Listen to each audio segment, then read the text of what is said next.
तो देखिए, मैंने कल ही कहा था कि हैथवे केबल के रिज़ल्ट जो क्वार्टर फोर के आने वाले हैं बहुत ही ज़बरदस्त आने वाले हैं और उसके बाद स्टॉक में एक अच्छी खासी तेज़ी दिखाई देगी।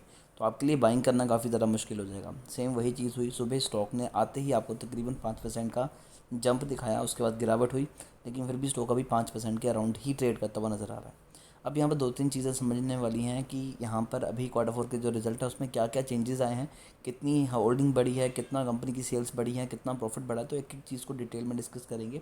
उससे पहले अगर स्टॉक पर नज़र डालें तो पिछले 5 दिनों में 4% की तेज़ी, एक मंथ में 10% के रिटर्न, 6 मंथ में 12 से 13% के रिटर्न, पिछले एक साल में 71% के रिटर्न। मैक्स चार्ट देखें तो ग्रीन है सारा, बट फिर भी कंपनी बहुत अच्छा परफॉर्म कर रही है। पिछले कुछ सालों से कंपनी जिस हिसाब से अपने आप को इम्प्रूव करने की कोशिश कर रही है, तो मैं क्लियरली कह सकता हूँ कि स्टॉक में तेज़ी तो आपको अभी और भी देखने वाली है।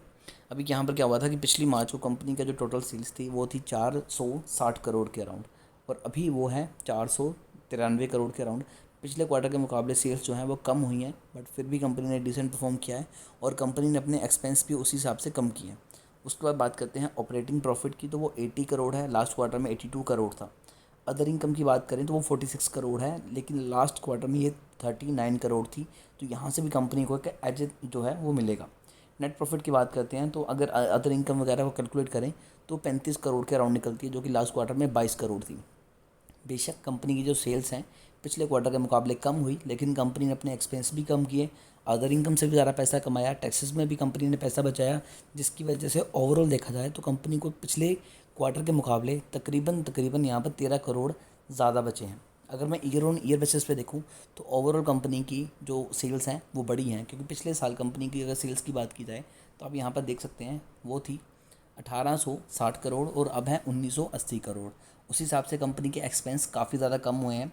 और मैं नेट प्रॉफिट की बात करता हूँ तो वो है 99 करोड़, जो कि लास्ट क्वार्टर में था 35 करोड़। तो कंपनी ने अपने एक्सपेंस भी कम किए, सेल्स बेशक कम हुई, लेकिन ईयर ऑन ईयर बेसिस पे कंपनी की सेल्स भी बढ़ी, प्रॉफिट भी बढ़ा, कंपनी ने रिजर्व में भी ज़्यादा पैसा जोड़ा।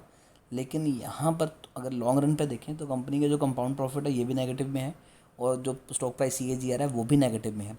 इन्वेस्टर्स की बात की जाए तो एक बहुत अच्छी स्टॉक के बारे में मुझे चीज़ लगती है कि मैक्सिमम होल्डिंग जो किसी भी प्रमोटर अपनी कंपनी में रख सकता है, यानी कि 75% की, वही यहाँ पर हमें दिखाई देती है। तो रिज़ल्ट बहुत ज़बरदस्त थे, और अगर आप यहाँ पर इन्वेस्टमेंट करना चाहते हैं और चाहते हैं कि किसी भी शेयर के बारे में सारी इन्फॉर्मेशन आपको टाइम से मिले, तो चैनल को भी सब्सक्राइब कीजिए ताकि कोई भी इंपॉर्टेंट अपडेट आपसे मिस ना हो।